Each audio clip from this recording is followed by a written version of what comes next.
I swear, one of these days I'll find a way around your guard.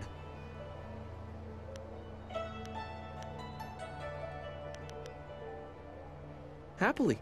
I feel that I learn something every time I face you, even if it's only a new place to nurse a bruise, so long as you're certain you have time.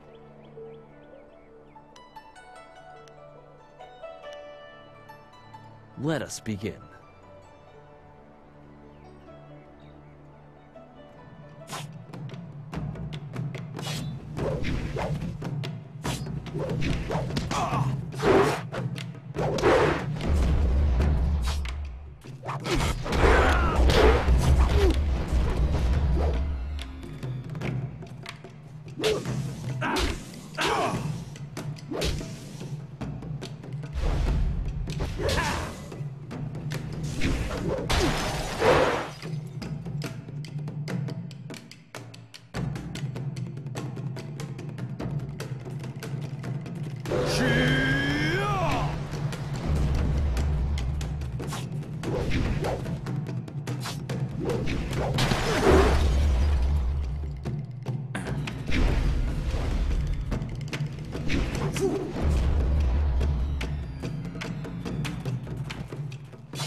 Did you see?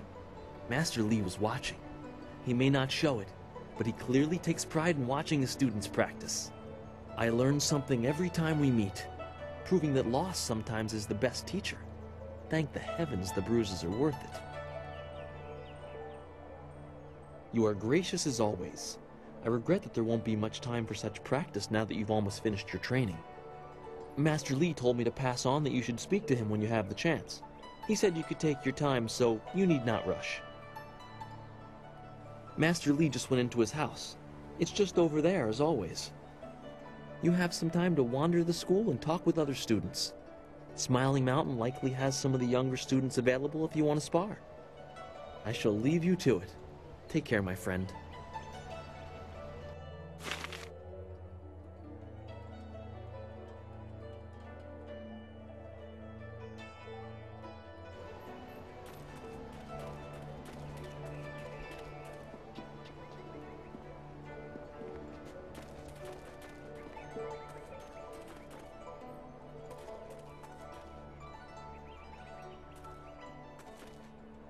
Master Li keeps talking about Restless Dead, but there's nothing like that around here.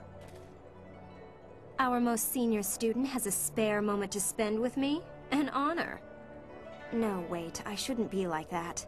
Master Li always reminds me that jealousy is a low path and not worthy of one of his students. I understand your training is almost complete. I wonder who will replace you as our example. It certainly won't be me. I can't even imagine Master Li saying, "You must strive to be like Lin in all things," to the others. Just the opposite, more likely.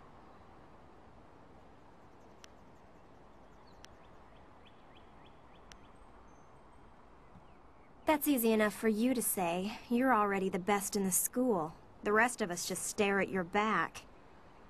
Of course, there could be worse views.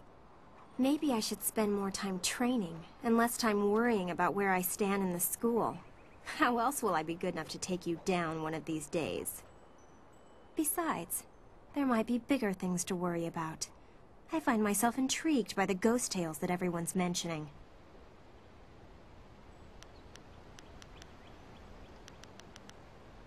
You think I will talk about them behind their backs?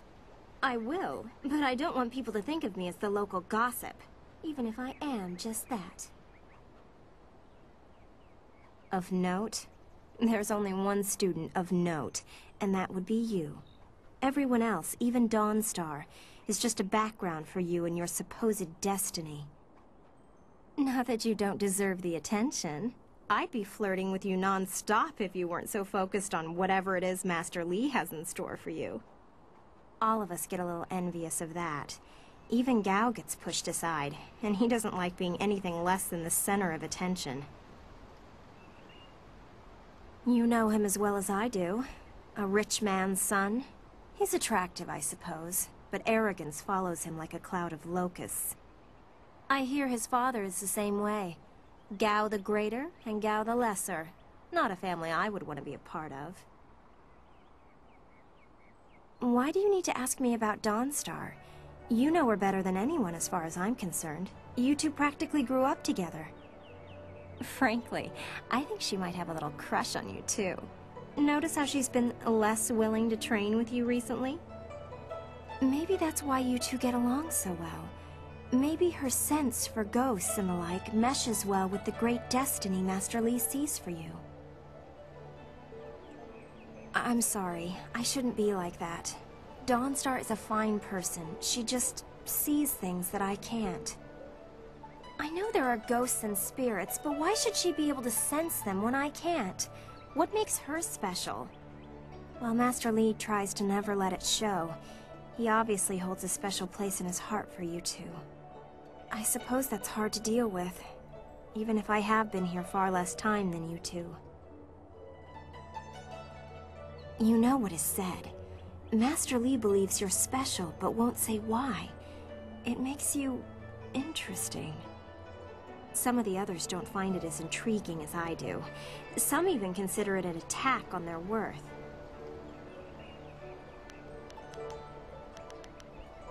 Gao, obviously. You know he doesn't like you, he never has. And when Master Li tells him to model himself after you, that just makes it worse. If you wish, what do you want to ask about? Master Li took me in when no one else would. He is a firm master, but a kind man deep inside. I imagine that he walked. If you want anything more than that, you'll have to ask someone who was here at the time. That was 20 years ago. I really don't know or care. It may as well have been Sagacious Tien, the first emperor. That was before I was born. If you wish, what do you... Other than what Dawnstar senses, all I have is stories, but they're becoming more and more common.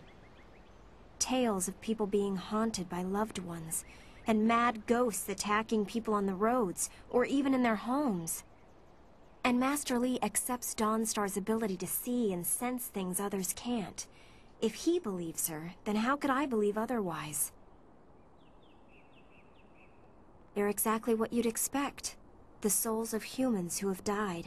According to all the legends, when you die, your soul travels to the underworld. Once there, your soul is judged and placed upon the wheel of life, so that it can return to this world in a new life. A soul that doesn't return to the wheel of life becomes a ghost.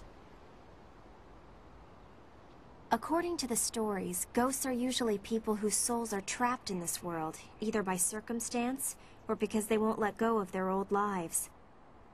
The thing is, those circumstances are very rare, and you never heard about ghosts 10 years ago. Now everyone's talking about them.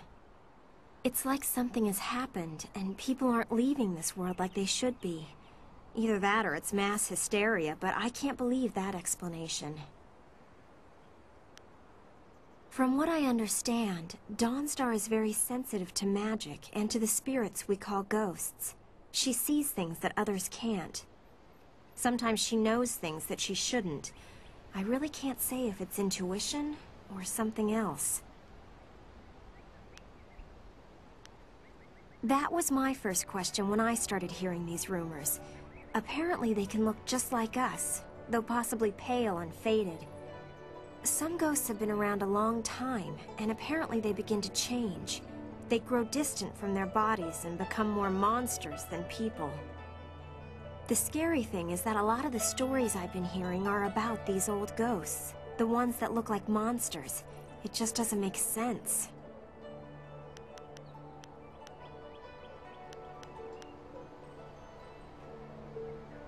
I'm sure you've figured out most of my little quirks by now. I've been here a few years. I wasn't the delicate flower my family had hoped for. They believed school would calm my spirit. But Master Li has shown me how to focus myself. I have learned many skills while here, and not many of them require that I be delicate. When I am done? I haven't really thought about it. I won't go home. There's no place for me there. If I can stomach the books, I could become a scholar. Perhaps I'll go to the Imperial City. I should see it at least once in my life.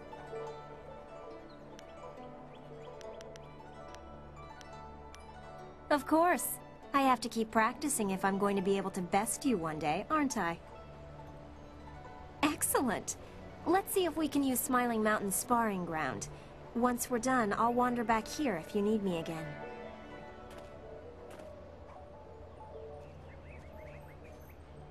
Leaping Tiger!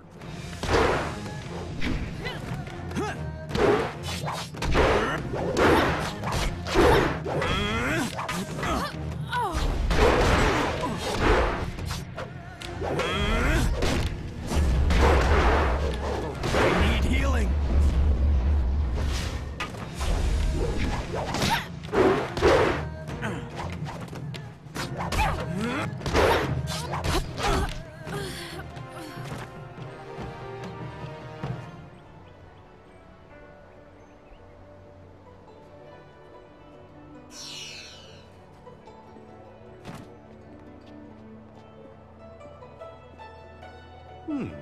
I thought Master Li would have your attention for the rest of the day.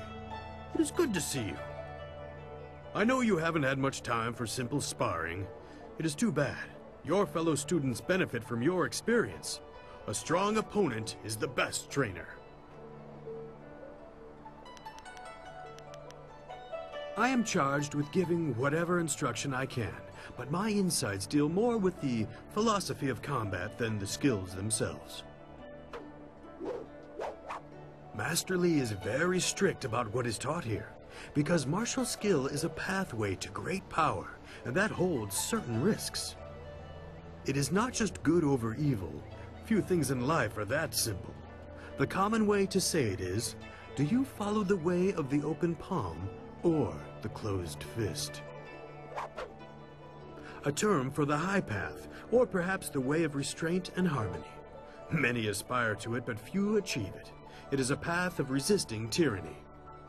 Of course, the source of that tyranny varies. It is just as dangerous coming from without as within. Tyranny from external sources is easy to find and fight. Defending those who cannot defend themselves is a reasonable example. But when your abilities are so much greater than those around you, there is the temptation to set everything right by might alone.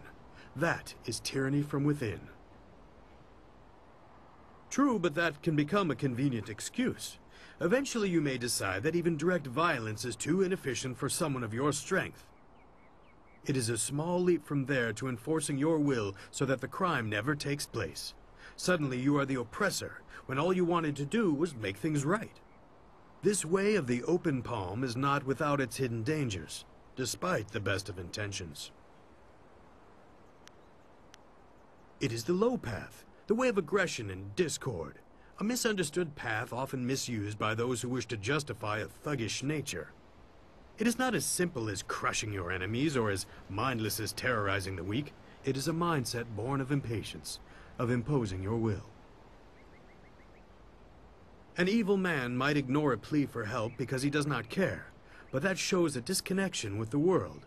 That is not part of the way. A man on the low path might also ignore that plea, but he would do so because that person should demonstrate they are fit to survive on their own.